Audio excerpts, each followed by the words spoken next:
బలపరిచిన వాడు దేవుడే, మరియు ఆయన తన ఆత్మను సంచకరువును మనకు అనుగ్రహించి ఉన్నాడు. చిన్న ప్రార్థన చేసుకుందాం. ప్రతి ఒక్కరూ మనసులో నాతో మాట్లాడు ప్రభు అని ప్రార్థన చేసుకుందాం.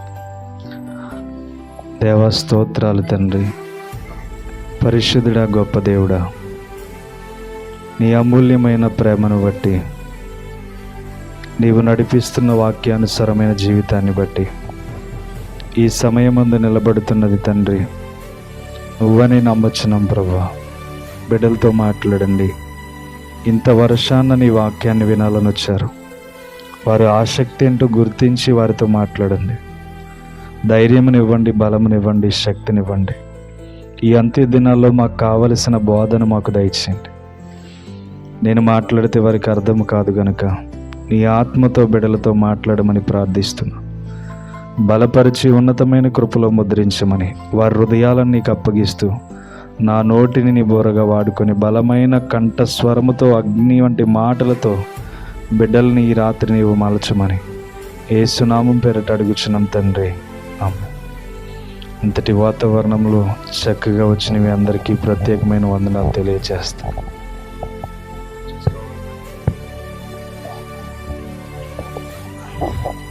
దేవుని నామం పేరట మనం అధికమైన మేలులు అనుభవించవలసిన వారమైనాం. అధికమైన దేవుని కృపను అనుభవించవలసిన వారమైనాం. నేటి దినాల్లో మనము ప్రాముఖ్యత ఏమిటి అని ఆలోచన చేస్తే పరిశుద్ధాత్ముడు మనకి సహాయం చేస్తున్నాడని గత వారం మాట్లాడుకున్నాం. బాప్తీసం పొందిన వారు తప్పకుండా పరిశుద్ధాత్మ అనే వరాన్ని పొందుకోవాలి. పరిశుద్ధాత్మ శక్తి పొందకపోలేకపోతే మన నోటికి అదుపు ఉండదు, మన తలంపులకి అదుపు ఉండదు. మనము ఏ విధంగా కూడా మన దేహాన్ని చక్కపరచలేం. మన ఇల్లంతా నీట్గా ఉంటేనే మనము దాంట్లో ఉండగలుగుతాం, అవునా? మన ఇల్లంతా ఎవరైనా చుట్టాలు వస్తే చక్కగా నీట్గా చేసి అందంగా కనపడాలని చూస్తాం. అలాంటి దేవాతి దేవుడు మన హృదయంలో నివసించడానికి వస్తున్నాడంటే మన హృదయాలను ఎంత చక్కపరుచుకోవాలో ఆలోచన చేయండి. అలాంటి గొప్ప దేవుడు మనతో ఉండడానికి ఇష్టపడుతున్నాడంటే మన దేహాలని ఎంత శుద్ధి చేసుకోవాలో ఆలోచన చేయండి. అందుకనే దేవుని మాటలై మాట్లాడుతున్న మనము దేవుని కొరకు మాత్రమే బ్రతకాలి. మన దేహమంతా దేవుని ఆలయమై ఉన్నప్పుడు ఆ ఆలయాన్ని ఎంత శుభ్రముగా ఉంచాలో ఆలోచన చేయండి. చెత్త చెదారాలతో ఉన్న మందిరంలోకి వెళ్ళి మనం కూర్చోగలమా? ఎవడ్రా ఇలా వేసాడని చెప్పి ప్రతి ఒక్కరిని ఏం చేస్తాం? మాటలతో అవమానపరుస్తాం, మాటలతో దూషిస్తాం. అలాంటి దేవుడే మన హృదయంలో ఉండాలనుకున్నప్పుడు మనలో ఎటువంటి వ్యర్థమైన వ్యసనాలు మన జీవితంలో ఉండకూడదు. అది తుంటరి మాటలైనను, తుంటరి ఆలోచనలైనను, తుంటరితో సహవాసం చేయటైనను మన జీవితంలో ఉండకూడదు. అందుకని వాక్యం సెలవిస్తున్న మాట ఏంటంటే, దీని నిమిత్తము మనలను సిద్ధపరచువాడు దేవుడే. దేవుడే సిద్ధపరుస్తున్నాడు. నేటి దినాల్లో వాక్యముతో మనతో మాట్లాడుతున్నాడు. మన దేహాలు ఎలా ఉండాలో కూడా దేవుడు తెలియచేస్తున్నాడు. ఇంత గొప్ప భాగ్యాన్ని మనకి దేవుడు ఎందుకు ఇచ్చాడంటే తన రూపంలో మనల్ని సృజించాడు గనుక మనల్ని ఎల్లకాలము కాపాడాలని ఇష్టపడుతున్నాడు. చూడండి, ఒక ఉపమానం మీకు చెప్తాను. ఒక ఇల్లును కట్టాలని ఒకరు చాలా ధనము దగ్గర పెట్టుకొని ఆ ఇల్లును ప్రారంభించాడు. స్లాబ్ వరకు పిల్లర్లు వేశాడు, కింద ఫ్లోరింగ్ కూడా నీట్గా చేయించాడు. చెయ్యిందాంలే, డబ్బు ఉంది కదా అని చెప్పి కొన్ని రోజులు నిర్లక్ష్యం చేశాడు. కొన్ని రోజులు నిర్లక్ష్యం చేసిన తర్వాత ఒక రోజు గడిచింది, 2 రోజులు గడిచినాయి, నెల గడిచింది, 3 నెలలు గడిచినాయి, సంవత్సరం గడిచింది. చేద్దామనుకున్న పని వెనకబడిపోయింది. చేతిలో ఉన్న డబ్బు ఖాళీ అయిపోయింది. ఇప్పుడు దాన్ని చూసి పని డబ్బున్నప్పుడు చేయించేసి ఉంటే చాలా బాగుండు, ఆ డబ్బు ఉన్నప్పుడు నేను సక్రమంగా ఇల్లుని చక్కపెట్టేస్తే బాగుండు అని ఆలోచనలో పడ్డాడు. ఆలోచన ఎన్ని సంవత్సరాలు అయిందంటే 10 సంవత్సరాలు అయింది. 10 సంవత్సరాలు వేసిన పిల్లర్లు అలాగే ఉండిపోయినాయి. కట్టిన కట్టుబడంతా రాలిపోవడం ప్రారంభించింది. రాలిపోవడం ప్రారంభించిన తర్వాత మరలా దాని మీద స్లాబ్ వేయాలని డబ్బు సంపాదించాడు. సంపాదించినప్పుడు మేస్త్రి అన్నాడు, ఇది మరలా పడగొట్టి కట్టాలి. నువ్వు 10 సంవత్సరాల క్రితం వేసిన పునాది ఇప్పటి వరకు అలాగే ఉంటుంది అనుకుంటే ఎలాగా? దాని పని నిమిత్తం ప్రతిరోజు ఏం చేయాలంటే దాన్ని చక్కబరుస్తూ ఉండక మానేసావు నువ్వు. అది పాడైపోయింది, మరలా పడగొట్టి కట్టాలంటున్నాడు. ఈరోజు మన జీవితం కూడా అలాగే ఉంది. దేవుడు మనకు అదే తెలియచేస్తున్నాడు. నీ జీవితం పాడైపోయింది, నువ్వు కట్టుకోవలసిన స్థితి చాలా ఉంది. నీకు బలం ఉంది, కృషించిపోయిన శక్తి, ఎంతో కోల్పోయిన పరిస్థితి నీలో కనబడుతుంది. ఇప్పటికీ దేవుడు నీ జీవితాన్ని కట్టుకో. అది శిథిలమైపోతే ఏమాత్రము లాభం ఉండదు, అది పాడైపోతే ఏమాత్రము లాభం ఉండదు. ఇక్కడి నుంచైనా నీ జీవితాన్ని కట్టుకో. నేను నీకు సహాయం చేస్తాను, నేను నీకు తోడుగా ఉంటాను, నేను నిన్ను ధైర్యపరుస్తాను, నేను నిన్ను నిలబెట్టుకుంటాను. నువ్వు చేయవలసింది ఒకటే, నేను ఏర్పాటు చేసుకున్న మార్గంలోనికి నువ్వు వచ్చి నువ్వు నడవగలిగితే నీ దేహం అంతా దేవుని ఆలయముగా మార్చగలుగుతాను. దేవునికి స్తోత్రం. ఈరోజు శిథిలమైపోతున్న ఆ యొక్క ఇల్లు వలె మనం ఉంటే ఈ రోజు నుంచైనా మనం కట్టబడాలి. ఆ 10 సంవత్సరాల్లో తన సహనం ఎంత కోల్పోయి ఉంటాడు, తన ఆయుష్కాలం ఎంత పోయి ఉంటుంది, అనుభవించవలసిన సుఖశాంతులు ఆ ఇంట్లో ఎన్ని కోల్పోయి ఉంటాయి. చేతిలో ఉన్నప్పుడు ఆ డబ్బును ఏమాత్రము వృధా చేయకుండా, చేతిలో ఉన్నప్పుడు ఆ ధనాన్ని వృధా చేయకుండా అమాంతంగా ఆ స్లాబ్ను కట్టేస్తే ఇంచుమించు 9 సంవత్సరాలు తన సంతోషంగా ఆ గృహంలో ఏమై ఉండేవాడు? సంతోషంగా గడిపేవాడు. కానీ తన నిర్లక్ష్యం ఏంటంటే డబ్బు ఉంది కదా తర్వాత చూద్దాంలే అనుకున్నాడు. 10 సంవత్సరాలు ఆలస్యం అయిపోయింది. ఈరోజు మన జీవితంలో కూడా బలం ఉన్నప్పుడు ఏం చేయాలంటే ఆ బలాన్ని దేవుని జీవితం కట్టే రీతిగా ఉపయోగించాలి. దేవుని జీవితాన్ని నిలబెట్టే రీతిగా మన జీవితం ఉండాలి.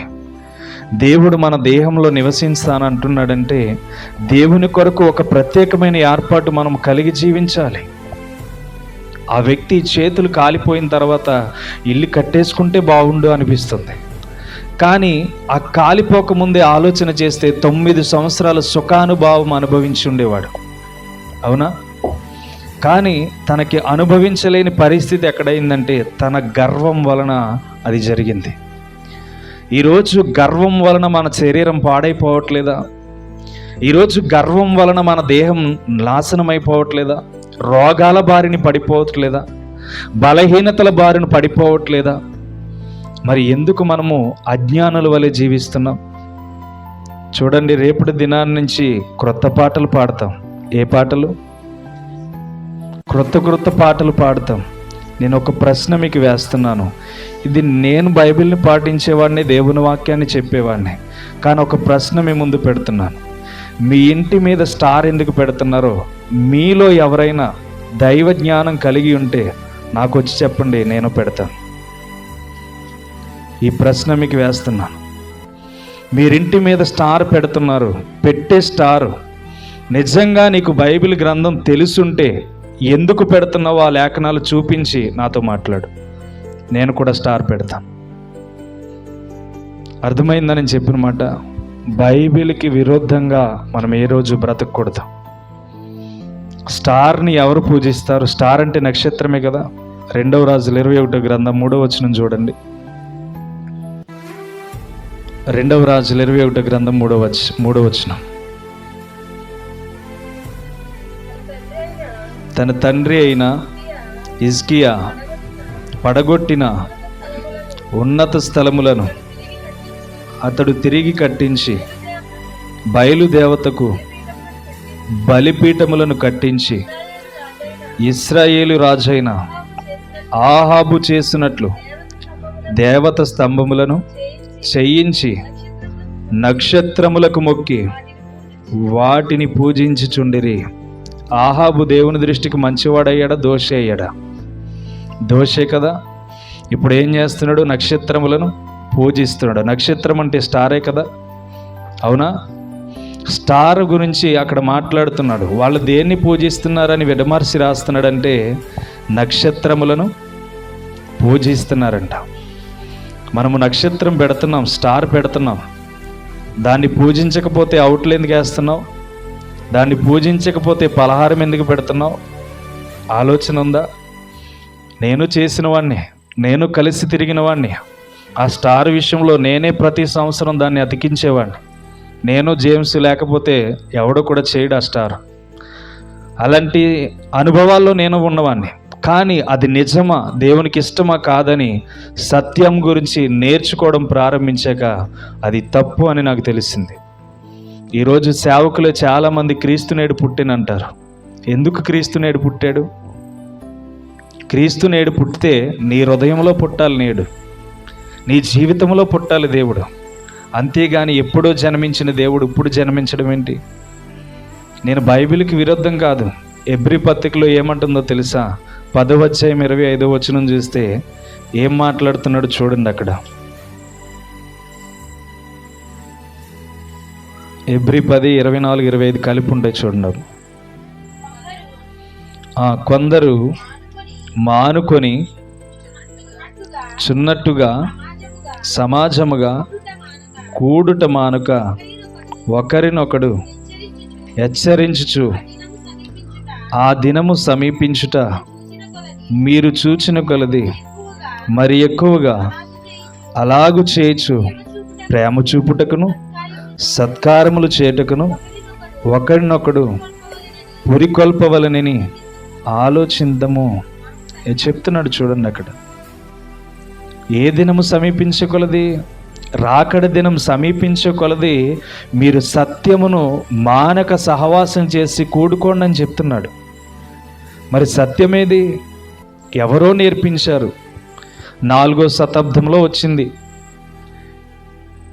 ఎప్పుడో మనం వచ్చిన దాన్ని దేవుడు ఆలోచన చేయండి. దేవుడు చేయగలిగితే అతని పుట్టినరోజు లెక్కించడా? శుక్రవారం నేను చనిపోతున్నానని చెప్పాడు మధ్యాహ్నం 3 గంటలకి. ఆదివారం ఉదయం తెల్లారి గంటలు తిరిగి లేస్తున్నానని చెప్పాడు.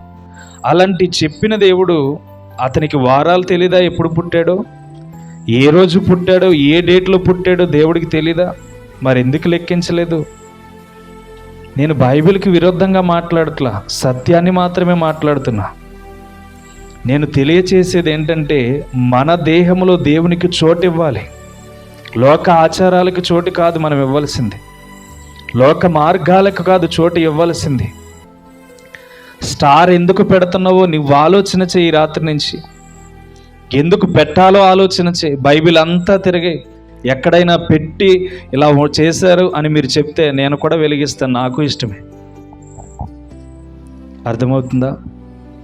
దేవుడు చెప్తున్నది ఏంటో తెలుసా? ఆ కాలము సమీపించే కొలది, ఏ కాలము? రాకడ కాలము సమీపించే కొలది సత్యమును మీరు సక్రమంగా నడిపిస్తూ పాటిస్తూ ముందుకు వెళ్ళండి. సహవాసముగా కూడి ముందుకు నడవండి. సత్యమును తెలుసుకోండి అని దేవుడు చెప్తున్నాడు. ఇంకా మనం అసత్యంలో జీవిస్తే దేవునికి కోపం మరింత దగ్గర అవుతుంది. అందుకని ఇక్కడ వాక్యంలో అంటాడు 7వ వచనంలో, కనుక ఈ దేహములో నివసించుచున్నంత కాలము ప్రభువునకు దూరముగా ఉన్నామని ఎరిగి ఉండి ఎల్లప్పుడూ ధైర్యము గలవారమై ఉన్నాము. ప్రభువునకు మనము ఇప్పుడు దూరముగా ఉన్నాము. అయితే ధైర్యము కలిగిన వారిగా ఉండాలి. ఎందుకు ధైర్యము కలిగిన వారిగా ఉండాలి? మనము సత్యమును మాత్రమే చేస్తున్నాం, సత్యమును మాత్రమే మాట్లాడుతున్నాం, సత్యమును మాత్రమే తెలుసుకొని దేవుని ఉద్దేశాల్లో తెలియచేస్తున్నాం.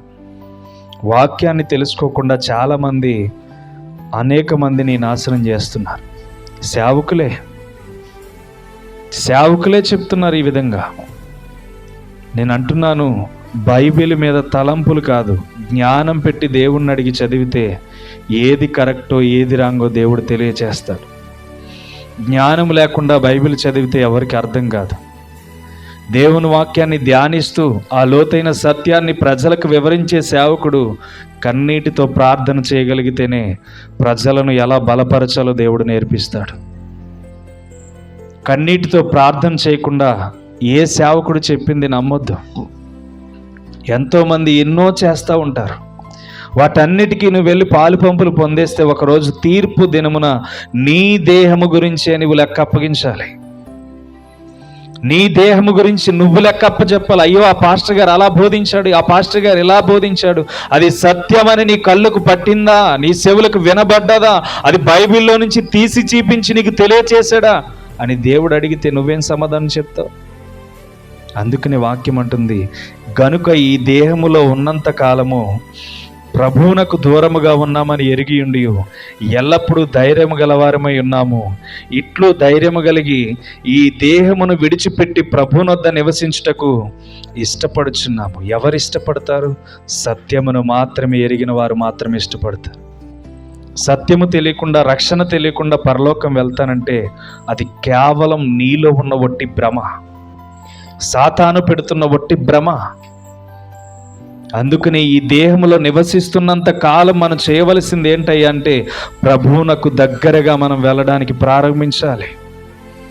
ప్రభువునకు స్నేహం చేయడం ప్రారంభించాలి. ప్రభుతో సహవాసం చేయడం ప్రారంభించాలి.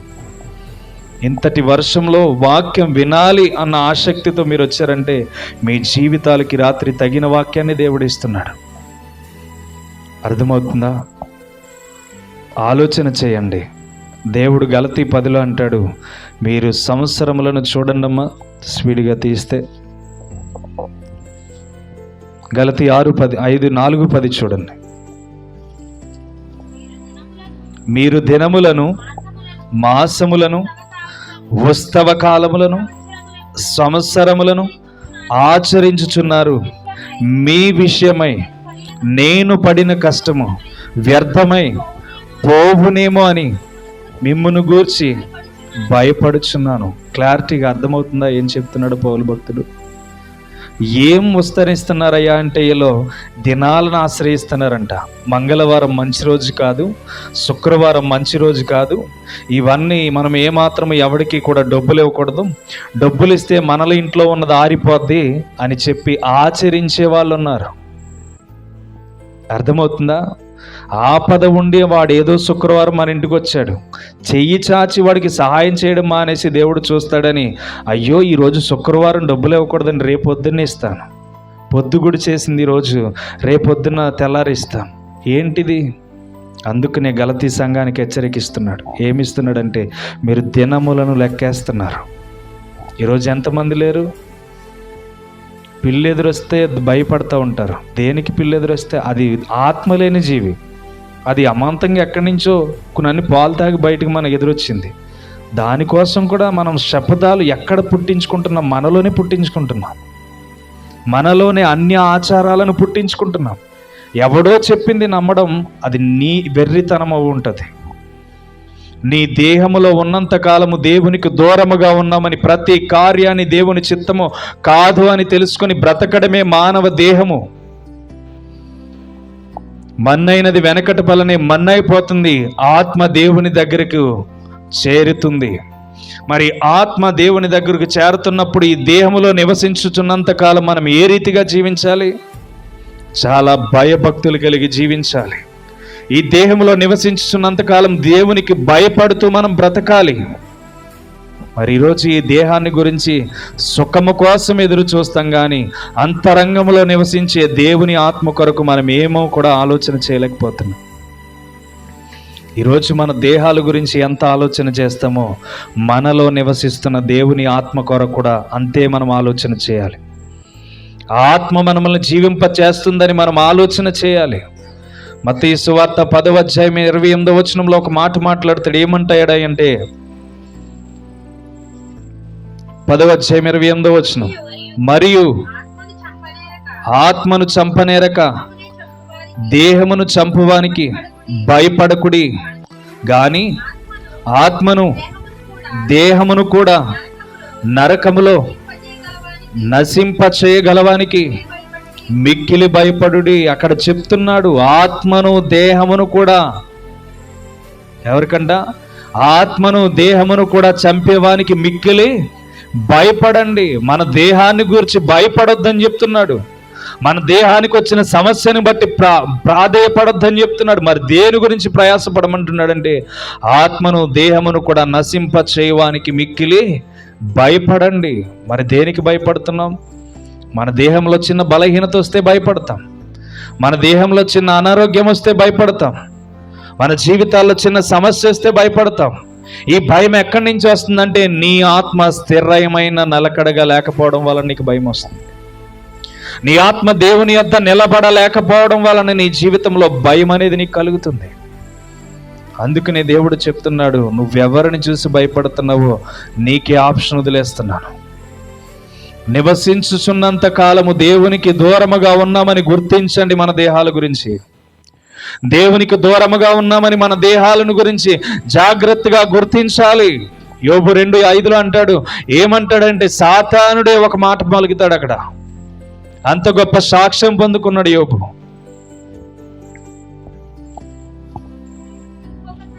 ఇంకొకసారి నీవు చెయ్యి చాపి అతని ఎముకను అతని దేహమును మొత్తిన ఎడల అతడి నీ ముఖమును ఎదుటనే దూషించి నిన్ను విడిచి పోవునని నువ్వు విడిచి వెళ్ళిపోయాడని చెప్తుందా వాక్యం. యోబు విడిచి వెళ్ళిపోయాడా? దేవుణ్ణి దూషించాడా? దేవుణ్ణి దూషించలా. దేహానికి కలిగిన సమస్య ఏదైనా భరించడానికి ఇష్టపడ్డాడు. దేహానికి కలిగిన ఏ ఇబ్బంది అయినా సహించడానికి ఇష్టపడ్డాడు. అంటే తన ఎముకలు ఎలా అయిపోయినాయో తెలుసా? చూడండి 6వ అధ్యాయం 7వ అధ్యాయం 5వ వచనం చూడండి. 7వ అధ్యాయం 5వ వచనం, నా దేహము పురుగులతోనూ మట్టి పెళ్ళలతోనూ కప్పబడి ఉన్నది, నా చర్మము మాని మరలా పగులుచున్నది నా దినములు. చూడండి ఇక్కడ మాట్లాడుతున్న మాట, నా దేహము పురుగులతోనూ మట్టి పెళ్ళలతోనూ కప్పబడి ఉన్నది. అలాంటి సమయంలో కూడా దేవుణ్ణి దూషించట్లే యోబు. దేవుని తక్కువ చేసి మాట్లాడట్లేదు యోబు. తను దాన్ని సహించగలుగుతున్నాడు కానీ ఏమాత్రము యోబు భయపడట్లా. తన దేహమును గురించి చింతలేదు యోబుకి. తన చింతలేని ఆ యొక్క దేహం గురించి చింతలేని వాడిగా జీవిస్తున్నాడు. అంటే నా ఆత్మ దేవుని యొద్ద ప్రత్యక్షము కాబోతుంది. సాతానుడే వచ్చి తనని ఏలుబడి చేస్తున్నాడంటే ఆలోచన చేయండి. తన దేహము గురించి లెక్కలేదు. ఈరోజు మీ దేహము గురించి చాలా ఇబ్బందులు పడుతూ ఉంటారు, అవునా? మన దేహాల గురించి మనం ఇబ్బంది పడమా? కొంచెం మన చర్మం సౌందర్యంగా లేకపోయినా లక్ష సబ్బులు వాడతాం, డవ్ సబ్బులు వాడతాం, ఖరీదైన సబ్బులు వాడతాం. అంటే మన శరీరం ఎలా ఉండాలి?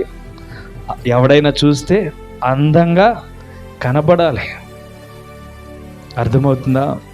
కానీ యోబు పురుగులతో ఉన్నాడంట. ఎండిపోయి మరలా ఆ యొక్క పురుగులు, ఆ యొక్క కురుపులు పగిలిపోతున్నాయంట. అలాంటి పరిస్థితుల్లో తన దేహాన్ని లెక్క చేయట్లేదు అతడు. తన దేహాన్ని ఏమాత్రము లక్ష్య పెట్టట్లేదు అతడు. మరి దేన్ని లక్ష్య పెడుతున్నాడంటే దేవుని అందున్న తన ఆత్మ కొరకు లక్ష్య పెడుతున్నాడు. ఈరోజు మనము కూడా చేయవలసింది ఏంటో తెలుసా? దేవుని అందున్న అతిశయ కిరీటము కొరకు మనం పరుగులు పెట్టాలి. దేవుని అందున్న బలమైన ఆ పట్టణపు అంచుల్లోనికి మనము చేరే స్థితిలోనికి వెళ్ళాలి. మనము సహవాసముగా కూడుకున్నామంటే దేవుని మాటలు నేర్చుకోవాలి. ఏది సత్యమందు నడిపించే మాటలు మనము నేర్చుకొని ముందుకు వెళ్ళాలి. అలా అయితే దేవుడు మనతో సహవాసం చేయడానికి ఇష్టపడతాడు. అర్థమవుతుందా? యోబు కంట కురుపులు వేస్తే ఆ కురుపుల నిండా పురుగులు పట్టేసినాయి అంట. శరీరం అంతా పురుగులతో నిండిపోయిందంట. అలాంటి స్థితిలో అతను ఏమాత్రము దేవుణ్ణి దూషించట్లా, ఏమాత్రము అవమానపరచట్లా. ముందేమో ధనాగారాలు, కుటుంబ సభ్యులు ఎంతమంది పోయినా దేవుణ్ణి దూషించలేదు. గర్భము నుంచి వచ్చాను మరలా అలాగే వెళ్ళిపోతాను అన్నాడు. మరలా రెండవసారి సాతానుడు వెళ్ళి ఆ మీటింగ్లో యోబును నువ్వు ఒక్కసారి తన దేహమును ముట్టి చూడు, ఏమంటాడో నిన్ను వెంటనే దూషిస్తాడన్నాడు. కానీ యోబు ఆ పరిస్థితుల్లోకి వెళ్ళా. ఈరోజు అవసరాన్ని బట్టి దేవుని దగ్గరికి రాకూడదు. మనం అవసరాన్ని బట్టి దేవుణ్ణి ఆశ్రయించకూడదు. మనం దేవుడు మనల్ని ఆశ్రయిస్తున్నాడంటే దేవుడు నా యందు ఏదో కోరుకుంటున్నాడు. దేవుని కార్యాన్ని నెరవేర్చడానికి నా శాయశక్తిలా నేను ప్రయత్నం చేయాలి. దేవుని ఇష్టాన్ని నా యందు ఏదో ఇష్టపడి దేవుడు నా దగ్గరకు వచ్చాడు, నన్ను మారమని చెప్పాడు, నన్ను మార్చుకొని నా జీవితాన్ని ఆయనకి ఇవ్వమన్నాడు కనుక తప్పకుండా నా జీవితాన్ని మార్చుకొని ఇస్తే దేవుడు నన్ను ఎక్కడికో నడిపించబోతున్నాడు అని గురిమలలోనికి రావాలి. అసలు దేవుడు మనం పిలిచాడంటే, వాక్యం వైపు నడిపించాడంటే ఏదో బలమైన కారణం ఉండే ఉంటుంది. వాక్యం వైపు మనల్ని దేవుడు ఎన్నుకొని నడిపిస్తున్నాడంటే, ఆ వాక్యంలో ఉన్న సత్యాన్ని మనకి బయలుపరుస్తున్నాడంటే, ఆ వాక్యమందు దేవుడు మనల్ని ఏదొక రీతిగా దాని వైపు నడిపించాలి, ఆయన వైపు మనల్ని తీసుకువెళ్ళాలని ఆ సంకల్పంతో దేవుడు మనల్ని పిలుస్తున్నాడు. ఈరోజు మన దేహాల గురించి ఏం చేయాలో తెలుసా? దేవునికి దూరంగా ఉంది నా దేహం. నా దేహము గురించి నేను చేయవలసింది ఏంటంటే, ఆయనకిష్టమైనవి ఏంటా అని నా దేహం గురించి ఆలోచన చేయాలి. నా దేహము ద్వారా దేవుడు ఏం కోరుతున్నాడు, ఏ ఘనత కోరుతున్నాడు, నా దేహంలో నివసించడానికి దేవుడు ఏ విషయంలో నన్ను అడుగుతున్నాడు అని ప్రార్థన మనం చేయాలి. అలా చేయకపోతే, దేవునికి దూరముగా ఉన్నామని గుర్తించకపోతే, సాతానుడనే ఉచ్చులో మనం పడిపోతాం. శిథిలమైపోయిన బంగళం మరలా ఎలా అయితే కూల్చివేయబడ్డదో మన జీవితం కూడా అలాగే కూల్చివేయబడుతుంది. ఫలితం లేని జీవితంగా మారిపోద్ది. ఫలితం లేని ఆలోచనగా మన జీవితం వృధా అయిపోతుంది. ఆలోచన చేయండి. వాడు డబ్బుందని చెప్పి గర్వించాడు. తన జీవితంలో ఏం కోల్పోయాడంటే, ఆ ఖర్చు పెట్టిన ధనమునంతటిని కోల్పోయాడు. నీకు ఒకటి చెప్పనా, నీ జీవితంలో ఇప్పటికీ ఎన్నో సంవత్సరాలు కోల్పోయి ఉన్నావు. దేవుని కృపలో బ్రతకవలసిన, ఆశీర్వాదాలు పొందుకోవలసిన ఎన్నో దినాలు వృధా చేసుకుని ఉన్నావు. ఇప్పటి నుంచైనా నీ పునాది బలముగా మార్చుకోవడానికి ప్రయత్నం చేయి. ఇప్పటి నుంచైనా నీ పునాది దేవుని కొరకు నిలబెట్టాలనే ప్రయాసతో నీవు ముందుకు నడు. అలా నడవగలిగితేనే నీ జీవితం అంచులంచులుగా దీవించబడుతుంది.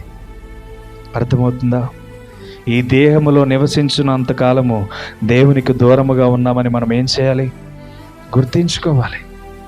ఈరోజు ఎంతమంది అల్లరితో కూడిన ఆటపాటల్లో నడుస్తున్నారు, ఎంతమంది అల్లరి జనాంగంగా మారిపోతున్నారు, ఎంతమంది దేవునికి వ్యతిరేకముగా మారిపోతున్నారు. స్కట్టలు వేసి డ్యాన్సులు వేస్తారు, జీన్స్ ప్యాంట్లు వేసి డ్యాన్సులు వేస్తారు. అంటే క్రిస్మస్ సెలబ్రేషన్. జీన్స్ ప్యాంట్ వేస్తే దేవుడు సహించే దేవుడు అనుకున్నారా? ఎలా మడితే అలా లెగ్గిన్లు వేసుకుని దేవునికి కనబడిన రీతిగా మనుషులకు కనబడి నీ చర్మ సౌందర్యాన్ని చూపించాలనుకుంటే దేవుడు ఏమైనా సహించగలవాడు అనుకుంటున్నారా? చాలా రోషము గలవాడైనా. నువ్వు వేస్తున్న లెగ్గింగు నీ కాళ్ళ కింద వరకు నీ టాప్ ఉండే ఫలమైతే నెయ్యాలి. నీ దేహము దేవుని ఆలయమై ఉన్నదంటే దాన్ని ఎంత పవిత్రంగా కాపాడాలి. పరాయి వాడు చూపు నీ మీద పడుతుందంటే ఏ రీతిగా ఆలోచన చేయండి. దేహాన్ని కాపాడుకోలేక దావీదు అలా చూశాడంతే. కాపాడుకోగలిగాడు దేహాన్ని? మలినమైపోయేలాగా చేసుకున్నాడు. రోధిస్తున్నాడు. తర్వాత ఫలితం ఏమైనా ఉందా? కుమారులు మొత్తము కోల్పోయారు. ఈరోజు మన జీవితాల్లో చేయవలసిన విధానం ఏంటో తెలుసా? మన జీవితాల్లో కావలసింది దేవుని యొక్క ఆలోచన మనలో ప్రతిష్ఠింపబడాలి. ఏమంటే ఉదయకాల సమయంలో ఒక స్త్రీని దేవుణ్ణి ఎలా అయినా పట్టుకోవాలని ఉదయకాల సమయంలో వ్యభిచారం చేయబడుతున్న స్త్రీని పట్టుకొచ్చి దేవుని ఎదుట నిలబెట్టారు. నిలబెడితే దేవుడు ఏమన్నా ఆమె వైపు పాపపు చూపు చూశాడా? వ్యర్థమైన చూపులు చూశాడా? చూడలేదు. కిందకి తల వంచుకుని నేల మీద రాస్తూ, మీలో ఎవడైతే పాపం చేయలేదో ఆమె మీద రాయి వేయండి, మొదటి రాయి అన్నాడు. ఆ రాయి అంతా అక్కడ పడేసి వెళ్ళిపోయారు. కానీ ఆమె మీద వ్యభిచారపు చూపు దేవునికి పడలేదు. మరి దావీదుకి ఏమైంది? శరీరాన్ని, దేహాన్ని కాపాడుకోలేని పరిస్థితిలో ఉన్నాడు గనుక ఆమెతో వ్యభిచారం చేశాడు. వ్యభిచారము గల స్త్రీ వచ్చి దేహముతో ఉన్న యేసుక్రీస్తు ఎదురుగా నిలబడగా ఆమెను, అమ్మా నిన్ను ఎవరు శిక్షించలేదా అని అడిగాడు. చూసే చూపులో తేడా ఉంటుంది మన దేహాన్ని కాపాడుకోవడంలో. అర్థమవుతుందా? చూసే చూపులోనే మన దేహంలోనే మనకి తేడా ఉంది. మన ఇంట్లో ఆడబిడ్డలున్నా ఎదుటివారి ఆడబిడ్డను మాత్రం మోహముతోనే చూస్తాం. నేను ఈ యొక్క దైవ బైబిల్ పట్టుకున్న తర్వాత నిర్ణయం తీసుకున్నది ఏంటో తెలుసా? నాకు ఉండే 4 వరుసలు: 1 అమ్మ నాన్న, 2 భార్య బిడ్డలు, 3 మామ అత్త, 4 అక్క చెల్లెలు అన్నదమ్ములు. ఈ వరుసతోనే మన ఇంట్లో వాళ్ళను చూడాలి. మిగతా వాళ్ళందరూ దేవుణ్ణి చూసిన చూపుతో మనము చూడాలి. అర్థమవుతుందా? ఎదుటవారి చూపులోనికి అపవిత్రమైన చూపు మనకి బయటికి వెళ్తుందంటే ఆమెను నువ్వు వేరే రీతిగా చూస్తున్నావు గనుక, ఆమెను వేరే రీతిగా ఆలోచన చేస్తున్నావు గనుక, ఆమెను వేరే రీతిగా నీ తలంపులలో ఊహించుకుంటున్నావు గనుక నీ జీవితంలో ఉన్న వారందరినీ మర్చిపోయి, నీ కుటుంబంలో ఉన్న బిడ్డలను మర్చిపోయి ఎదుటవారిది కూడా నీవు ఆశిస్తున్నావు. నువ్వెప్పుడైతే ఈ 4 నిర్ణయాలు తీసుకుంటావో నీ దేహాన్ని కాపాడుకోగలిగిన వాడు అవుతావు. నీ తల్లి నీ తండ్రి నీకు వరుస, నీ భార్య నీ బిడ్డ నీకు వరుస, నీ అత్త మామ నీకు వరుస, నీ అక్క చెల్లెలు అన్నదమ్ములు నీకు వరుస. మిగతా వాళ్ళందరూ నీకు అక్క చెల్లెలు అవ్వాలి, లేకపోతే తల్లి తండ్రులు అవ్వాలి. అంతే తప్ప వరసలతో కూడిన భోగేచ్ఛల వైపు మన దృష్టి పెట్టుకుని ఆమె నాకు వరస అయింది, ఆమెను నేను ఇలా చూడొచ్చు అనే చూపును నీలో పెట్టుకుంటే నీ దేహం అంతా అపవిత్రమైపోతుంది. అర్థమవుతుందా?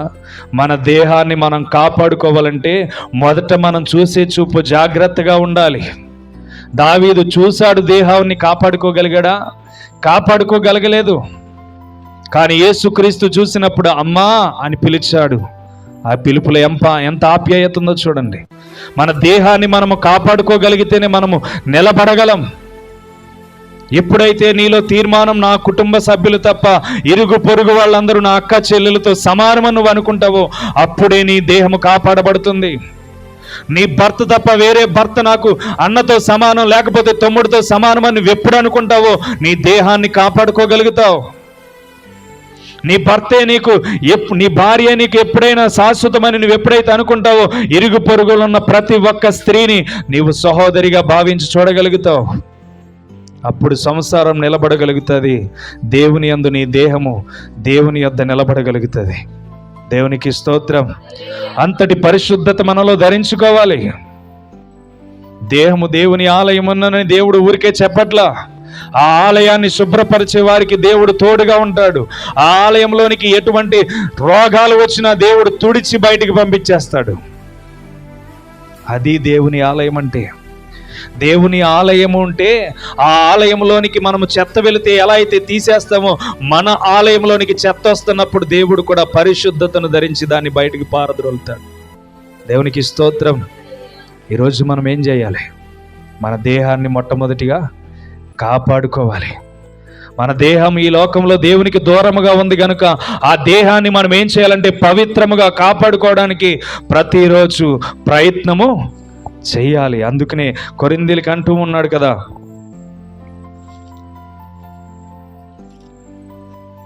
చదవండమ్మా. కనుక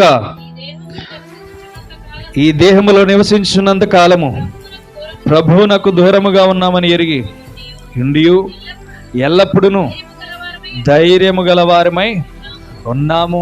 ఎవరైతే నేను దేవునికి దూరంగా ఉన్నాను, నేను దేవునికి దగ్గరగా లేను, అయ్యో నా దేహము దేవునికి దగ్గరగా లేదు, నేను దూరంగా ఉన్నాను, నా దేహాన్ని కాపాడుకోవాలి, ఎట్టి పరిస్థితుల్లో ఒకరోజు ఆయన ముందు నిలబడాలి, ఎట్టి పరిస్థితుల్లో ఆయనకి నేను లెక్క అప్పచెప్పాలి, ఎట్టి పరిస్థితుల్లో నా జీవితం కొరకు పూర్తి వివరణ దేవునికి ఇవ్వాలని ఎవరైతే అనుకుంటారో దేవుడు వారి దేహమును ఎంతో కాపాడడానికి ఇష్టపడుతూ ఉంటాడు. దేవునికి స్తోత్రం. మత్తయి సువార్త 6వ అధ్యాయము 22వ వచనం చూడండి.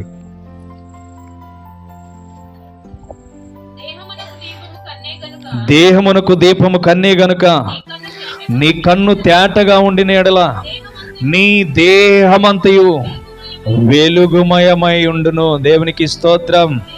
ఏంటంట? మన కళ్ళు తేటగా కనబడితే మన దేహమంతా ఎలా ఉంటుందంట? వెలుగుమయమై ఉంటుందంట. మరి మన కళ్ళు తేటగా కనబడడానికి కారణం ఏంటి?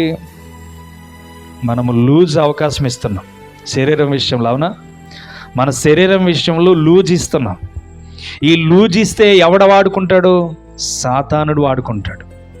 భార్యల విషయంలో లూజ్ ఇచ్చాడు ఎవడు? సొలొమోను. అనంత జ్ఞాని అయిన సొలొమోను. ఈ లోకంలో శరీరాలతో సంబంధించిన జ్ఞానవంతుడు ఎవడయ్యా ఉన్నాడంటే సొలొమోను. ఆ సొలొమోను ఏం చేశాడంటే భార్యలకు లూజ్ ఇచ్చాడు. లూజ్ ఇచ్చిన తర్వాత దేవునికి దగ్గరగా ఉన్నవాడు విగ్రహాలకు దగ్గరగా వెళ్ళిపోయాడు. అర్థమవుతుందా? 1వ రాజులు 11వ అధ్యాయం 4వ వచనం చూస్తే అక్కడ మాట్లాడుతున్న మాట చూడండి. ఏమంటున్నాడు? ఒకటో రాజులు 11:4 సొలొమోను వృద్ధుడైనప్పుడు అతని భార్యలు అతని హృదయమును ఇతర దేవతల తట్టు త్రిప్పగా అతని తండ్రి అయిన దావీదు హృదయము వలె అతని హృదయము దేవుడైన యెహోవా ఎడల యథార్థము కాకపోయేనంట. ఏమైందంట? వాళ్ళ భార్యలందరూ ఏం చేశారు? ఆయన హృదయాన్ని త్రిప్పేశారంట. అంటే దేవునికి అంత దగ్గరగా ఉన్నవాడు భార్యలు మార్చేస్తే మారిపోయేలాగా ఉన్నాడు. ఆలోచన చేయండి. ఈరోజు నీ జీవితాన్ని ఎవడైనా పాడు చేయాలనుకుంటే ఇది దేవుని ఆలయం రా, నేను దాన్ని పాడు చేయడానికి ఒప్పుకోను. ఇది దేహము దేవుని ఆలయం అన్నది. నీ వ్యర్థమైన మాటలు నేను వినడానికి సమయం ఇవ్వను. నీ వ్యర్థమైన ఆలోచనలకు నేను తిరగడానికి సమయం ఇవ్వను. నా సమయమంతా నా దేవునికి ఇవ్వడానికే ఇష్టపడుతుంది నా దేహం. నా దేహం అంతా దేవుని ఎలా దగ్గరికి చేర్చుకోవాలని నా దేహం ఇష్టపడుతుంది అని ఆలోచన చేయాలి. భార్యలు తిప్పితే తిరిగిపోవడం ఏంటి? అంత జ్ఞానవంతుడు అంటే వీక్ పాయింట్ అనేది కనబడుతుంది. శరీరం విషయంలో వీక్ పాయింట్ అనేది కనబడుతుంది. మన శరీరం విషయంలో మనం ఆ వీక్ పాయింట్కి అవకాశం ఇవ్వకూడదు. అర్థమవుతుందా? నేను ముగించేస్తాను, సమయం చాలా అవుతుంది. ఆలోచన చేయండి. మనం వీక్ పాయింట్ ఇస్తేనే వాడు మనల్ని వాడుకుంటాడు. ఎవరయ్యా త్రిప్పేసింది అంటే ఆ భార్యలంట త్రిప్పేశారంట. దేవుడి దగ్గరికి వెళ్ళి, అయ్యా నా స్నేహితులు నన్ను మార్చేశారు, నా స్నేహితులు నన్ను ఇటువైపు నడిపించారు, వ్యర్థమైన చోట్లకి నా స్నేహితులు తీసుకెళ్లారు, వ్యర్థమైన మాటలన్నీ వారు నాకు మాట్లాడింపజేశారు, వారే నాకు నేర్పించారంటే దేవుడేమి నీ దేహాన్ని గురించి నిన్నే లెక్క అడుగుతాడు. పక్కోడిని వచ్చి ఏం అడగడు. అడుగుతాడా? అడగడు. ఎవరిని అడుగుతాడు? నీ దేహము ఏమేమి క్రియలు చేసిందో దాన్ని నాకు చెప్పు అంటాడు. అంతే. వాడు ఎలా చేశాడు, వీడు ఎలా చేశాడు, నువ్వేం చేసావు ముందు అది నాకు కావాలి. వాళ్ళు అలా చేసినప్పుడు ఆ దారి నుంచి నువ్వు తప్పుకోవాలి కదా. వాళ్ళు అలా నడిపించినప్పుడు నువ్వు దాని నుంచి పక్కకి రావాలి కదా. నువ్వు ఆ విషయాలన్నిటినీ నువ్వు నాకు ఇప్పుడు చెప్పడం కాదు, అవకాశం ఉన్నప్పుడు నువ్వు నా దగ్గర మొర్ర పెడితే నేను నీకు జవాబిచ్చేవాడిని కదా అని దేవుడు అడుగుతాడు. మరేం చేస్తావు అప్పుడు? తప్పించుకునే సమయం ఉండదు. అటు వెళ్ళాలి ఇటు వెళ్ళాలని అవకాశం ఉండదు. ఒకటే దారి ఉంటుంది, నరకమా పరలోకమా. అందుకనే ఈ దేహములో నివసించున్నంత కాలము దేవునికి దూరముగా ఉన్నామని మనం ఏం చేయాలి? భయభక్తులు కలిగి బ్రతకాలి. భయభక్తులు కలిగి బ్రతికినప్పుడు దేవునికి నేను దగ్గరగా ఉన్నాననే ధైర్యం మనలో ఏర్పడుతుంది. అర్థమవుతుందా? ముగించేస్తాను. 1 కొరింథీ 6 చూడండి, 15 వచనం. 1 కొరింథీ 6 15 వచనం. 15 వచనం. 1 కొరింథీ 6 చదువమ్మా. మీ దేహములు క్రీస్తునకు అవయవములై ఉన్నావని మీరెరుగరా? నేను క్రీస్తు యొక్క అవయవములను తీసుకొని వేశ్యల యొక్క అవమానములుగా చేదునా, అవయవములుగా చేదునా? అది ఎంత మాత్రమును తగదు. వేశ్యతో కలుసుకునేవాడు దానితో ఏకదేహమై ఉన్నాడని మీరెరుగుదురు. ఇప్పుడు కరెక్ట్గా క్లారిటీ వచ్చిందా? మన దేహముల గురించి మాట్లాడుతున్నాడు. మీ దేహములకు క్రీస్తుకు అవయవములై ఉన్నాయని చెప్తున్నాడు. అర్థమవుతుందా? ఏమండి, మీకు అర్థం కానిది ఏంటంటే, మొదటి ఆదాముకి భార్య ఉంది, రెండవ ఆదాముకి భార్య లేదు. అందుకనే మనల్ని ఏం చేస్తున్నాడంటే ఆయనకు అవయవములై ఉన్నాయి అంటున్నాడు. అంటే ఆయనకు మనం భార్యలమై ఉన్నాం. మన శరీరం అంతా ఆయన రాబోతున్నప్పుడు మనం పెండ్లి కుమార్తెల వలె ఆయన దగ్గరికి వెళ్ళబోతున్నాం. వధువు సంఘముగా మనం ఎత్తబడబోతున్నాం. ఎవరయ్యా పెండ్లి కుమార్తెలు అంటే మనమే పెండ్లి కుమార్తెలం. దేవునికి స్తోత్రం. ఆయన అవయవములమని ఎవరైతే గురి కలిగి జీవిస్తారో, ఈ దేహము దేవుని ఆలయమని ఎవరైతే గుర్తిస్తారో, నా శరీరంలో ఉన్న ప్రతి అవయవము దేవునిదని గుర్తిస్తారో, వాడు వేశ్యలతో సాంగత్యం చేయడానికి ఇష్టపడడు. వ్యభిచారపు ఆలోచించడానికి ఆలోచనలు వాడిలోనికి తీసుకురాడు. ఎదుటవారిది ఆశించడానికి వారి దేహంలోనికి చోటివ్వడు. ఎదుటవాడిది ఏదైనా దొంగిలించాలని ఆలోచన వారిలోనికి తీసుకురాడు. ఎందుకో తెలుసా? ఈ అవయవములన్నీ దేవుడు ఏర్పరచుకున్న అవయవాలు గనుక ఇవన్నీ దేవునికి సంబంధించినవని వాడి దేహాన్ని కాపాడుకుంటూ భద్రపరుస్తూ ఉంటాడు. దేవునికి స్తోత్రం. ఈరోజు నువ్వు చేయవలసింది ఏంటో తెలుసా? నీ దేహాన్ని కాపాడుకోవడంలో ప్రతిరోజు విజయం కొరకు ఎదురు చూడాలి. అర్థమవుతుందా? దేవునికి దూరముగా ఉన్నాను, నేను దేవునికి దగ్గరగా లేను. అయ్యో, నా ఆత్మను చంపే దేవునికి మాత్రమే చోటు ఇవ్వాలి, నా దేహాన్ని నశింప చేయగల దేవునికి మాత్రమే చోటు ఇవ్వాలి, నా దేహాన్ని చంపేవాడికి ఏ మాత్రము కూడా నేను చోటు ఇవ్వకూడదనే ఉద్దేశం కలిగి మీరు జీవించాలి. దేవునితో నడిస్తేనే మనం ఏం చేయాలో మనకు దేవుడు చెప్తాడు. దేవునితో ఉంటేనే దేవుడు మనల్ని ఎలా నడవాలో నేర్పిస్తాడు. మన దేహాలని ఎలా కాపాడుకోవాలో దేవుడు తెలియచేస్తాడు. మన జీవితాలను దేవునికి ఎలా ఇవ్వాలో మనకి నేర్పిస్తాడు. అందుకనే బాప్తిస్మము ద్వారా ఎలా ఉండాలో నేర్పించాడు. ఈరోజు మన దేహాన్ని ఎలా కాపాడుకోవాలో, దేవుని ఆలయంగా ఉండాలంటే దేవుడు మనకి నేర్పిస్తున్నాడు. అర్థమవుతుందా? ఏం నేర్చుకుంటున్నాం? శిథిలమైపోయిన ఆ బంగ్లా వలె మనం ఉంటే ఏ మాత్రము పనికిరాం. మనము నిత్య నరకలోనికి వెళ్ళిపోతాం.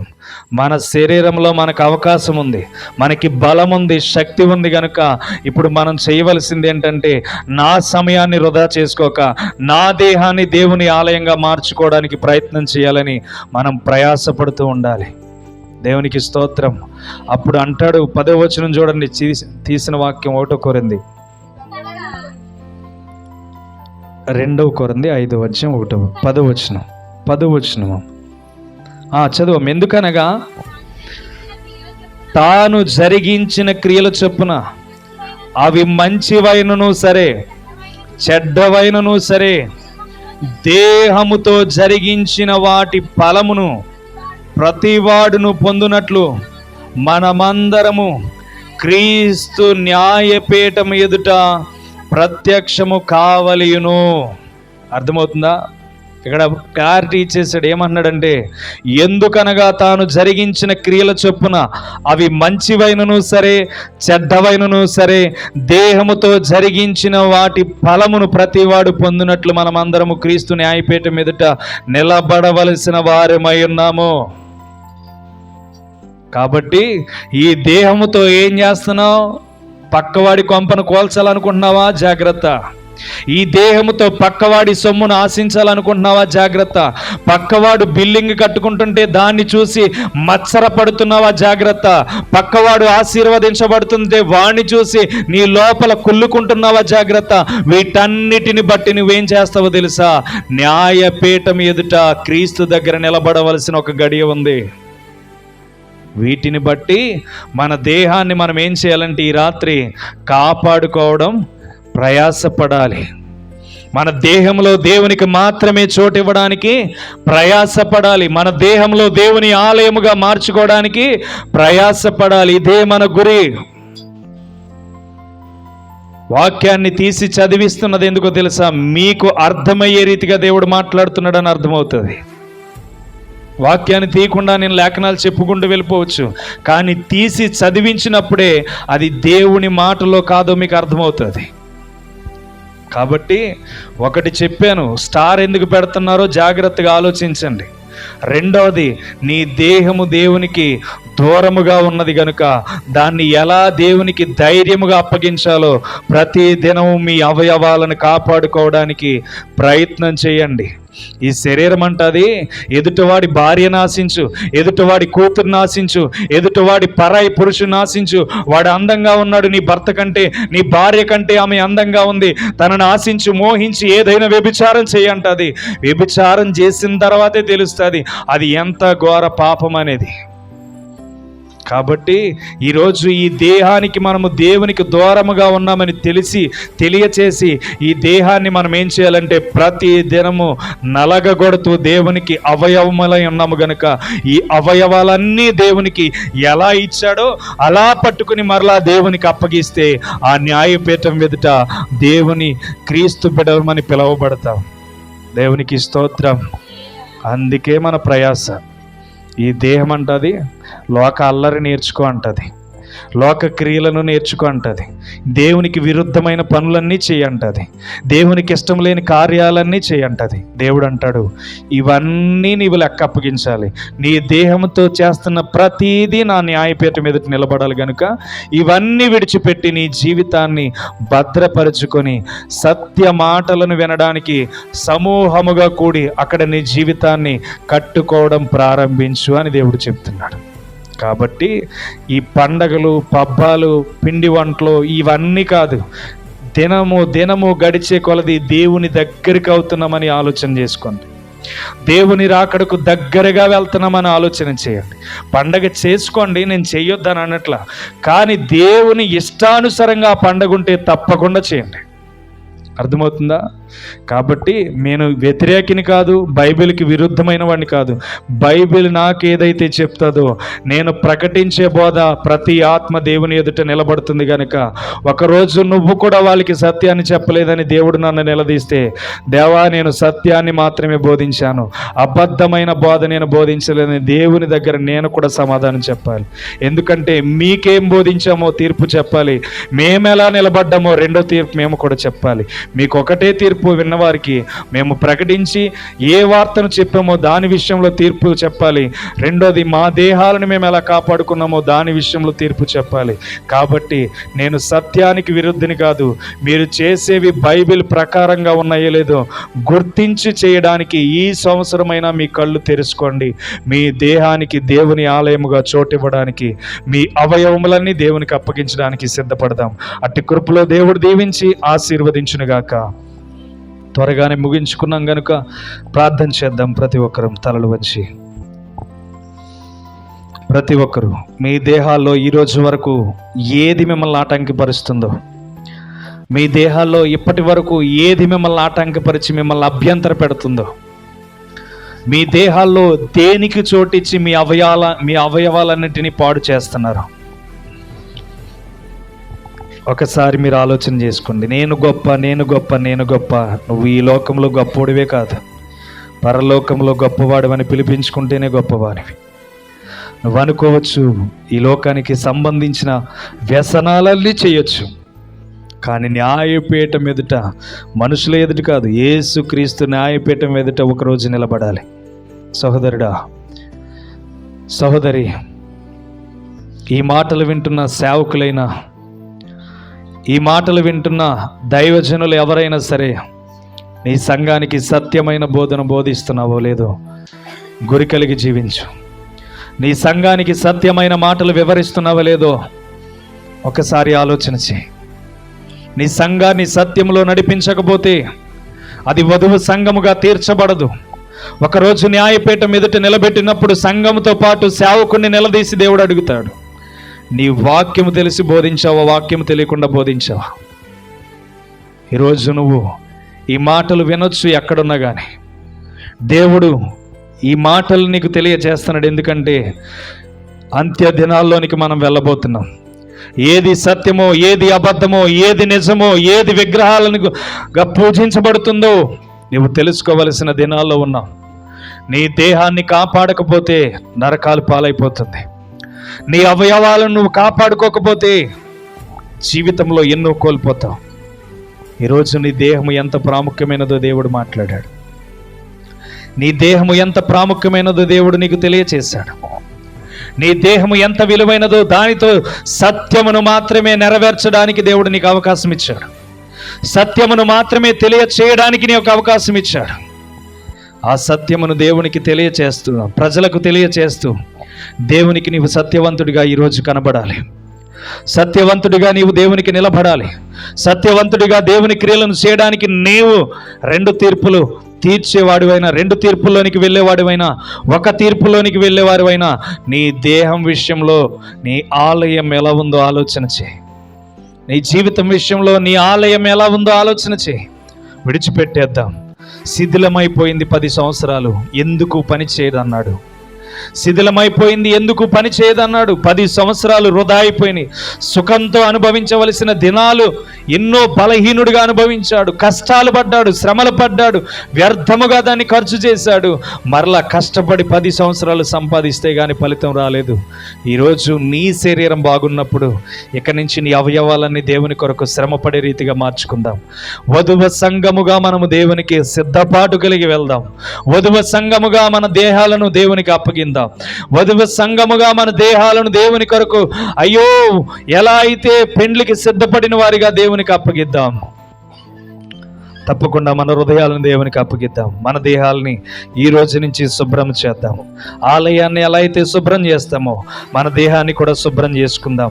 దేవుడు ఏం మాట్లాడుతో తెలీదు, కానీ మాట్లాడే ప్రతి మాట మన జీవితాల గురించే, తెలియపరిచే ప్రతి మాట మన జీవితాల గురించే. వర్షం అని ఇంటికాడ ఆగిపోతే నీ దేహం గురించి ఎన్ని మాటలు మర్చిపోయి ఉండేవాడు. ఈరోజు నువ్వు పొందుకోవలసిన విజ్ఞాపన ప్రార్థనలు ఎన్ని విడిచిపెట్టేసేవాడు ఉండేవాడు. ఈరోజు వర్షం అని ఆగిపోతే అపవాది నిన్ను ఆపేస్తే ఏ రీతిగా నీ జీవితంలో నీ దేహాన్ని గురించి తెలుసుకోవలసిన మాటలు ఎన్ని విడిచిపెట్టేసి ఉండేవాడివో ఈరోజు నీ దేహాన్ని గురించి దేవుడు మాట్లాడాడు. నీ దేహము గురించి ఏమిటో క్లుప్త వివరణ నీకు దేవుడు తెలియచేశాడు. నీ దేహముతో దేవుణ్ణి సేవించాలని దేవుడు చెప్తున్నాడు. నీ అవయవాలన్నీ దేవుని కొరకు పని చేయాలని దేవుడు చెప్తున్నాడు. ఈరోజు నీ దేహము దేని కొరకు పనిచేస్తుంది? నీ దేహంలో నిద్రకు చోటిస్తున్నావా? నీ దేహంలో సోమరితనానికి చోటిస్తున్నావా? నీ దేహంలో దేవునికి చోటివ్వడం మానేసి వ్యర్థమైన వ్యభిచారపు చోటిస్తున్నావా? వ్యర్థమైన ధనానికి చోటిస్తున్నావా? వ్యర్థమైన ఆలోచనలకు చోటిస్తున్నావా? నాకే ఈ బాధలకు చోటిస్తున్నావా? నాకే ఈ వేదనని నీవు దానికి చోటిస్తే ఆ వేదన నిన్ను ఇంకా కృంగదీస్తుంది. కానీ నీ దేహంలో దేవునికి చోటిస్తే నిన్ను అద్భుతంగా పరిశుద్ధాత్ముడు మార్చేస్తాడు. నిన్ను మహా అద్భుతంగా పరిశుద్ధాత్ముడు వెలిగిస్తాడు. ఎందుకంటే నీ కన్ను తేటగా ఉండిన ఎడల నీ దేహమంతయు వెలుగుమయముగా మార్చబడుతుంది. నీ కన్ను తేటగా ఉండిన ఎడల నీ దేహమంతయు వెలుగుమయముగా మార్చబడుతుంది. తెలుసుకో. ఈరోజు నువ్వు తెలుసుకోవాలి. తెలుసుకోకపోతే నీ జీవితం వృధా అయిపోద్ది. తెలుసుకోకపోతే నీ జీవితం నిర్లక్ష్యమైపోద్ది. నీకు అన్నీ తెలుసు అనుకుంటున్నావు, కానీ వాక్యం ఎన్నో రీతిలుగా మనతో మాట్లాడుతుంది. ఎవరో మార్చేశారంటే దేవుడు ఒప్పుకోడు నీ హృదయాన్ని. ఎవరో నన్ను ఆ వైపు నడిపించారంటే దేవుడు ఒప్పుకోడు. ఎవరో మాటలు చెప్తే నా జీవితం మారిపోయిందంటే దేవుడు ఒప్పుకోడు. నీ దేహము గురించి న్యాయపీఠం ఎదుట నువ్వే నిలబడాలి. నీలో తగ్గింపు లేకుండా బ్రతుకుతున్నావు. స్వార్థముండి బ్రతుకుతున్నావో స్వార్థం లేకుండా బ్రతుకుతున్నావు. అసత్యమును మోస్తూ బ్రతుకుతున్నావో సత్యమును మోస్తూ బ్రతుకుతున్నావు.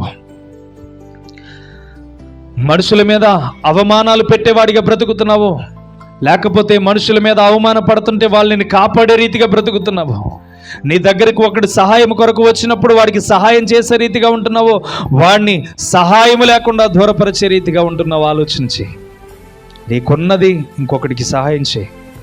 అడిగినప్పుడు సహాయం చేయకపోతే దేవుడు నిన్ను చూస్తాడు. ఈరోజు నీ జీవితంలో ఒకటే నేర్చుకో, నీ దేహము దేవునికి దూరంగా ఉంది. ఒకరోజు దేవునికి దగ్గర అవుతుందని ఆ మాటకు అర్థం. ఒకరోజు దేవునికి దగ్గర అవ్వబోతుంది. దేవునికి దూరముగా ఉన్న దేహము ఒకరోజు దేవునికి దగ్గర అవ్వబోతుంది. నీ దేహముతో చేసినవి, నువ్వు చేసిన ప్రతి క్రియల గురించి ఒకరోజు లెక్క అప్పగించాలి. ప్రార్థన చేయబోతున్నాను.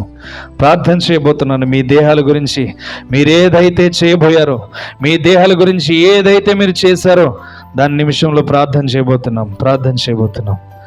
స్తోత్రము తండ్రి, పరిశుద్ధుడా, ప్రేమ కలిగిన తండ్రి, కృప కలిగిన దేవ, సర్వశక్తిమంతుడా, జీవాధిపతి, జీవము కలిగిన దేవానికి స్తోత్రములు చెల్లిస్తున్నాం. ఈరోజు మా దేహముల నిమిత్తముగా మాట్లాడినందుకు స్తోత్రాలు. మా దేహాలను ఎలా చక్కపరుచుకోవాలో నీవు మాట్లాడినందుకు స్తోత్రాలు. మా దేహాలను ఎలా మేము కాపాడుకోవాలో మాకు నేర్పినందుకు స్తోత్రాలు.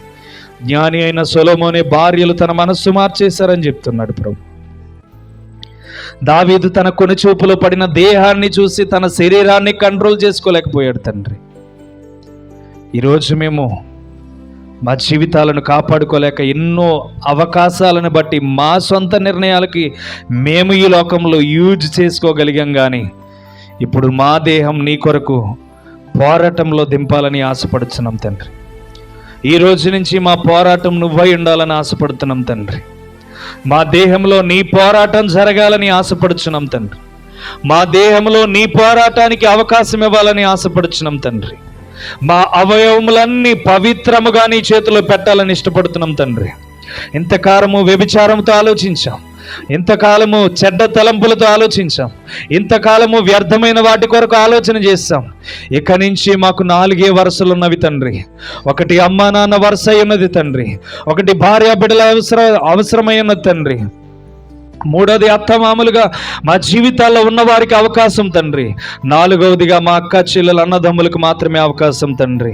ఇక మేము జీవించినంత కాలము మా కన్నులు తేటగా కనబడే రీతిగా ప్రతి ఒక్కరిని తల్లిగా భావిస్తాం తండ్రి. ప్రతి ఒక్కరిని అన్నగా భావిస్తాం తండ్రి. ప్రతి ఒక్కరిని తమ్ముడుగా చెల్లిగా భావిస్తాము తండ్రి. పరిశుద్ధుడ, ఇటువంటి కార్యక్రమాల్లో మేము జీవిస్తున్నప్పుడు మా కళ్ళు తేటగా ఉంటాయి, మా దేహమంతయు తేటగమయంగా మార్చబడుతుంది తండ్రి. ఇక లేనిపోని వరుసలతో ఎవరిని చూడకుండా మా దేహాన్ని మేము కాపాడుకుంటాం ప్రభువా. లేనిపోని వరుసలతో ఇంకొకరిని ఆశించి అవమానపరిచే రీతిగా మా దేహాలను తండ్రి క్షీణించుకునే రీతిగా ఉండం తండ్రి. మా దేహాలను కాపాడుకుంటాం ప్రభువా. ఇక నుంచి మాకు 4 వరుసలు తండ్రి. ఈ వరుసలలో ప్రతి ఒక్కరిని చూసే రీతిగా మా కళ్ళను తేట చేయండి, మా దేహాన్ని తేట చేయండి ప్రభువా.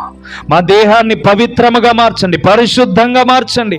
ధైర్యముగా నీకు దూరముగా ఉన్నామని, ఒకరోజు దగ్గర అవ్వబోతున్నామని తండ్రి మేము గురి కలిగి జీవించే భాగ్యమునివ్వండి. ఎంతకాలమో మా దేహముతో అన్యాయమైన పనులు చేస్తాం, అక్రమము కలిగిన దేహముగా ఆలోచన చేస్తాం. వాడు చూస్తే బాగుండు అనుకున్నాం తండ్రి, ఆమె చూస్తే బాగుండు అనుకున్నాము తండ్రి, ఆమె నాతో మాట్లాడితే బాగుండు అనుకున్నాము తండ్రి, అతడు నాతో మాట్లాడితే బాగుండు అనుకున్నాము తండ్రి. ఇవన్నీ లోకము కొరకు మా దేహంని అవమానపరిచే రీతిగా మార్చేసాం. ఈరోజు లోకము మాకు కాదు శాశ్వతం. ఒకరోజు క్రీస్తు న్యాయపీఠం ఎదుట మా దేహము నిలబడబోతుంది. ఆ దేహము నిలబడినప్పుడు ప్రతి విషయమును గురించి మేము సాక్ష్యం ఇవ్వాలి తండ్రి. నీ కొరకు ఇలా బ్రతికేం ప్రభు అని, ఇలా జీవించాం ప్రభు అని ప్రతి ఒక్కరు మేము ఆ రీతిగా నడవాలి తండ్రి. అటు కృపలో మమ్మల్ని దీవించండి ప్రభు, ఆశీర్వదించండి. మీరు మాకు సత్యాన్ని బోధిస్తున్నారు, సత్యాన్ని నేర్పిస్తున్నారు. మేము సహవాసముగా కూడినప్పుడు నీ పరిశుద్ధాత్మ ద్వారా మాకు సత్యమునే బోధించండి ప్రభు. ఆ సత్యములోనే నడిపించండి ప్రభు. మాకు సత్యమే కావాలి తండ్రి. ఏదో వినేసి వెళ్ళిపోయామన్న బోధ మాకొద్దు ప్రభు, వినేసి వెళ్ళిపోయామన్న ఆలోచన మాకొద్దు ప్రభు. అజ్ఞానము కలిగిన బాధల్లోనికి మేము వెళ్ళకూడదు ప్రభు. ఈ అంత్య దినాల్లో సత్యమైన బాధల్లోనికే మేము నడవాలి తండ్రి. మమ్మల్ని అట్టి రీతిగా బలపరుస్తున్నందుకు స్తోత్రాలు. సేవకులందరికీ గురి చేసి నేర్పించండి. ఈ అంత్య దినాల్లో ఏది క్రమమైన పద్ధతో, నీకు ఇష్టమైనది ఏమిటో మాకు ప్రతి ఒక్కరికి నేర్పించండి. బోధిస్తున్న మాకు ప్రతి ఒక్కటి నేర్పించండి ప్రభు. బోధిస్తున్న విధానం ఏమిటో ప్రతి ఒక్కటి మాకు తెలియచేయండి తండ్రి. మీరే ఇక్కడ చేరి ఉన్న ప్రతి బిడ్డతో మాట్లాడారని నమ్ముచున్నాం తండ్రి. మా దేహాల గురించి మేము ఎలా కాపాడుకోవాలో మాకు నేర్పించినందుకు స్తోత్రాలు. నీకే కృతజ్ఞతాస్తుతులు చెల్లిస్తున్నాం తండ్రి. బలపరచండి, శక్తినివ్వండి. నేర్చుకోవడానికి వచ్చిన ప్రతి బిడ్డ సహవాసములో బలము పొందుకునే శక్తిని విడుదల చేయండి. ప్రతి బిడ్డను పేరు పేరు చొప్పున దీవించి ఆశీర్వదించండి ప్రభు. ఈ వారవంతటిలో తమ దేహములను కాపాడుకునే బిడ్డలుగా ఆశీర్వదించండి. పరిశుద్ధాత్మకు చోటిచ్చే భాగ్యాన్ని బిడ్డలకు దయచేయండి. నీ దేహము దేవుని ఆలయముగా మార్చుకోమని దేవుడు చెప్పిన ఆ మాట విషయంలో మేము అందరము ఆ క్రమము కలిగి జీవించే భాగ్యాన్ని దయచేయండి. ఏ అవసరత ఉందో నజరేయుడైన యేసుక్రీస్తు నామములో ప్రతి అవసరత తీర్చండి. ఏ బలహీనతను బట్టి బిడ్డలు ప్రార్థించారో ఈ ప్రాంగణంలో అడుగుపెట్టి నజరేయుడైన యేసు నామములో ప్రతి అవసరత ఈ వారంలో రిజల్ట్ను చూపించండి. ప్రతి ఒక్కరికి తండ్రి మేలు చేయండి, అద్భుతం చేయండి, ఆశ్చర్య కార్యమును జరిగించండి. లోక బలహీనతలు దేహానికి వస్తాయి కానీ ఆత్మను దేహాన్ని చంపే దేవునికి భయపడమని చెప్పిన వాక్యాన్ని బట్టి నీకు మాత్రమే భయపడాలి తండ్రి. అట్టి కృపలో ప్రతి బిడ్డను బలపరిచి వారమంతటిలో కృపను నీ ఆత్మతో నింపి నడిపించి బలపరిచి మేలు చేయమని పరిశుద్ధాత్మ నామంలో అడిగి వేడుకొని నీ నామానికి మహిమ చెల్లిస్తున్నాం తండ్రి. ఆమేన్, ఆమేన్, ఆమేన్. మన తండ్రి అయిన దేవుని ప్రేమను, కృప కలిగినటువంటి యేసయ్య ఆయన సన్నిధిను, కూడి చేరి వచ్చిన బిడ్డలందరికీ సదాకాలం తోడై ఆశీర్వాదాలతో నింపి నడిపించును గాక.